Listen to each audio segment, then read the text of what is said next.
ฝ้าวกินหากินปลามูนเด้อนี่จึงได้บรรยากาศคนปิ้งนะเนี่ยแต่ไม่มีลูกไม่มีเต้าละเฮ็ดกินเองก็เนาะเฮ็ดกินเองอันเนี้ยไม่ง้อไม่ง้อ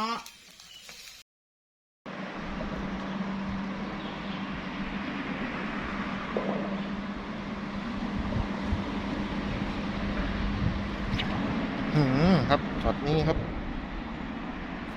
สกางครับสกางนี่ใช้มือนะครับจับนะครับกล้องอาจจะยกเลยสกางใส่สุด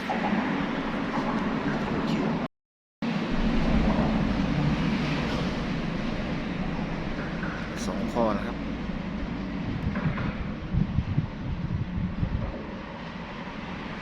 ดูซิจะเข้าไหม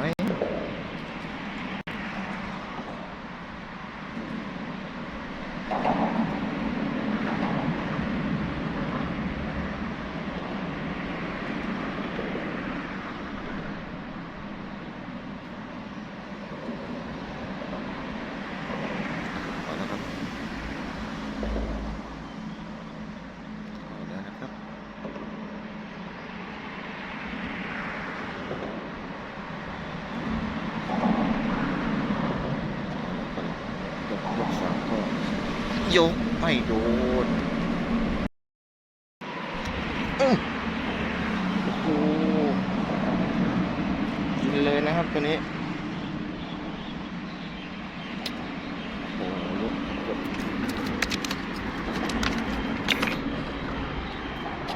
เทียนนะครับตะเทียนโอเคที่ยกเลยนะครับ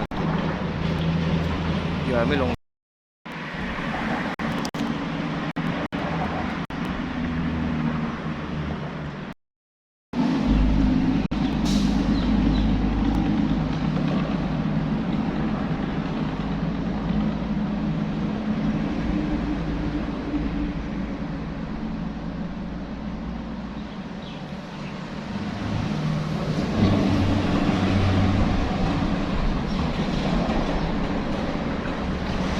ไม่โดน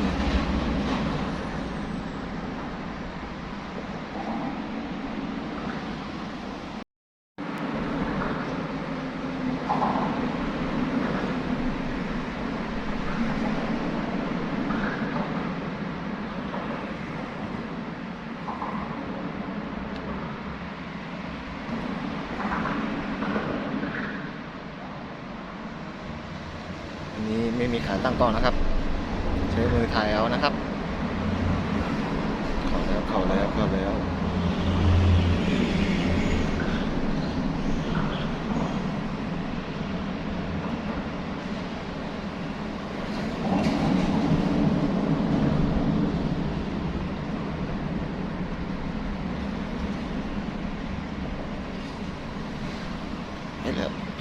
้วไม่โดนครับ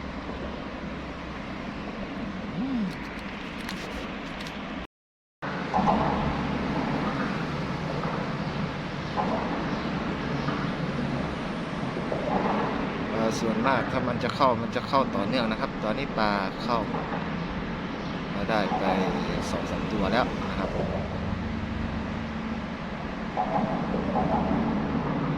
มาลุ้นครับมาลุ้น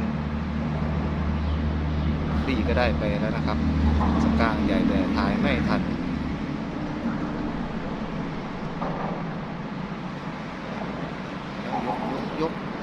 ยกยาวไม่โดนอ่อนเกิน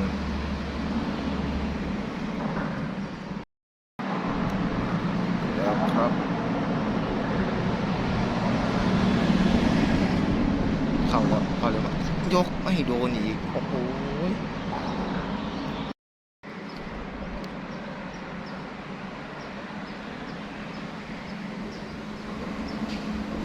ใช้มือถ่ายไปก่อนนะครับขาตั้งกล้องไม่มี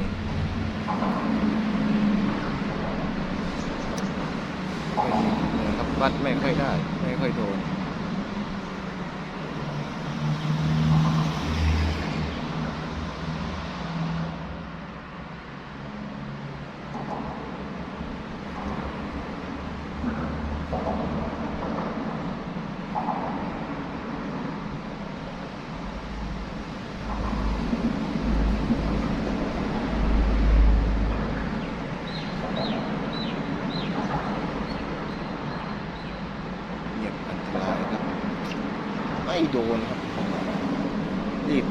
อ่อนเหลือเกิน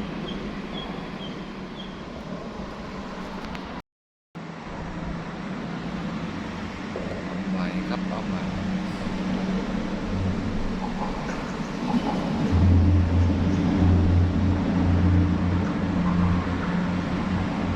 อืมมาแล้วเล่นครับมาเล่นเข้าแล้วต้องขอยาวๆ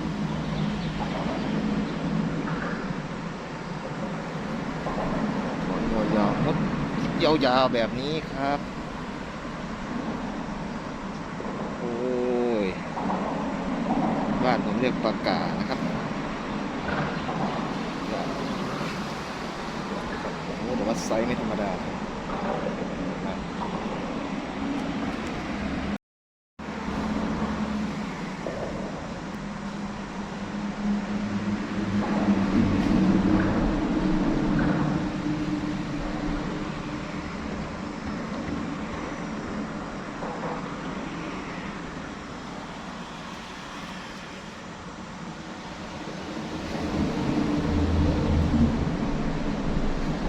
อาจจะไม่นี่นะครับใช้มือจับครับอันนี้มีปลาเข้ามีช็อตแน่นอนนะครับ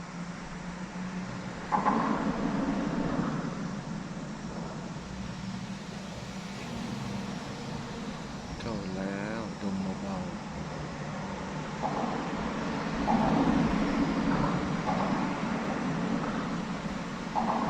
หาจังหวะตั้งนานปลา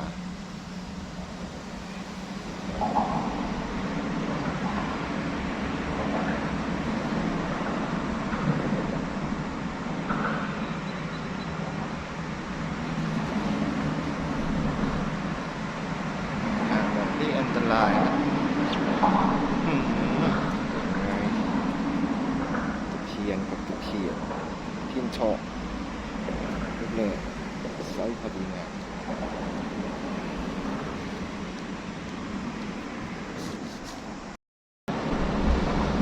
สองพอนะครับภาพจะได้ไม่แตกมาก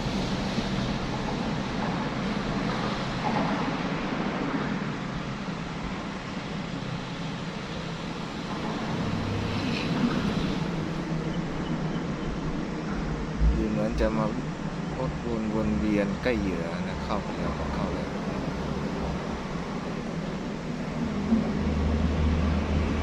ระแวง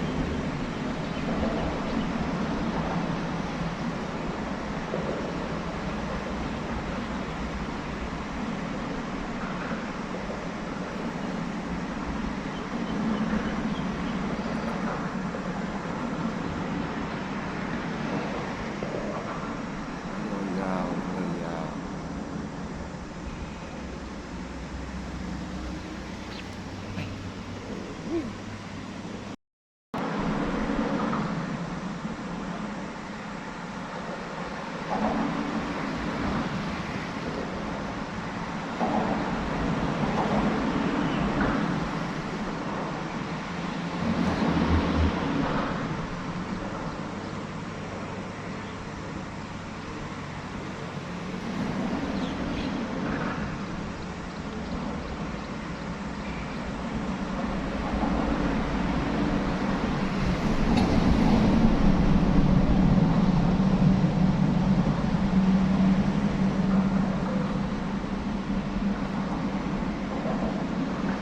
ถอนยาวๆมุดยาวๆ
มา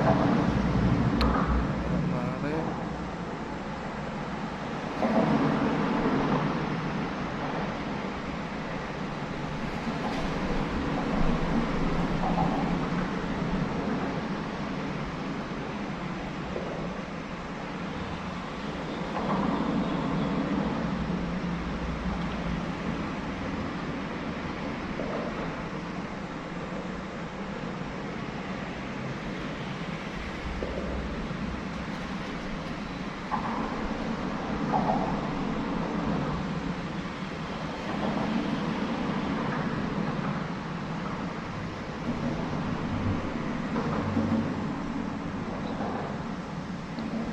เงียบนานมาก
4 นาทีผ่านไป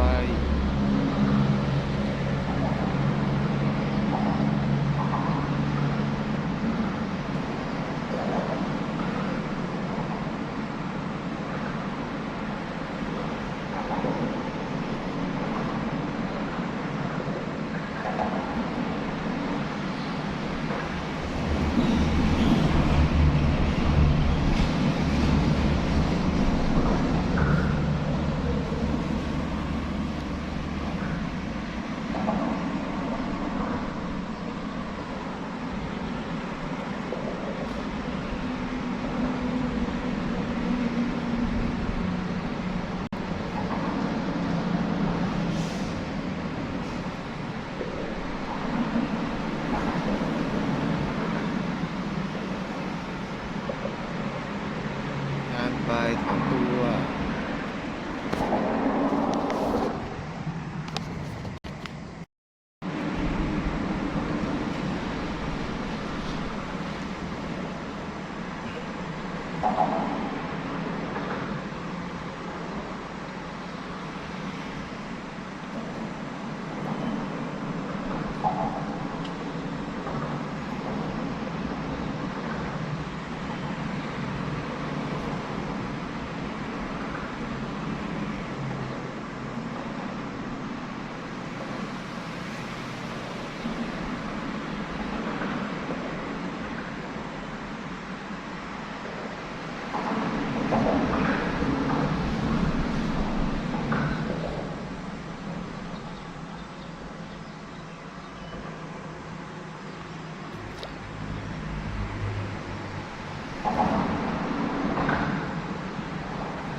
ไม่โดนครับ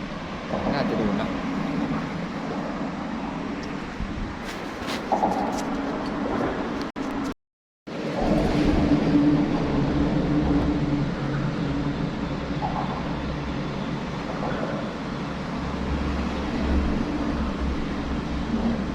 เมื่อกี้งดด้วยไม่โดน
ครับ เรามาดูปลาที่ได้มากันในวันนี้นะครับ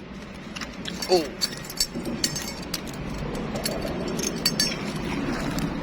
โอ้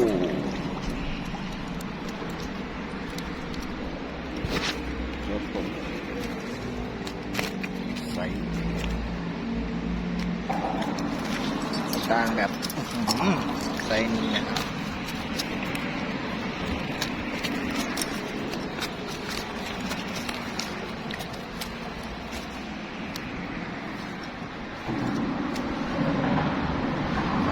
ฝ่ามือครับ เอาแล้วมาถ่ายใหม่ตอนมีเบียร์เนี่ย กับเกียมครับดูกับเกียมโชว์หน่อยครับพี่ไทย ถ่ายยก โชว์หน่อยครับ ยกโชว์หน่อยยกโชว์หน่อย โอ้หนังผลไม้ เอ้ย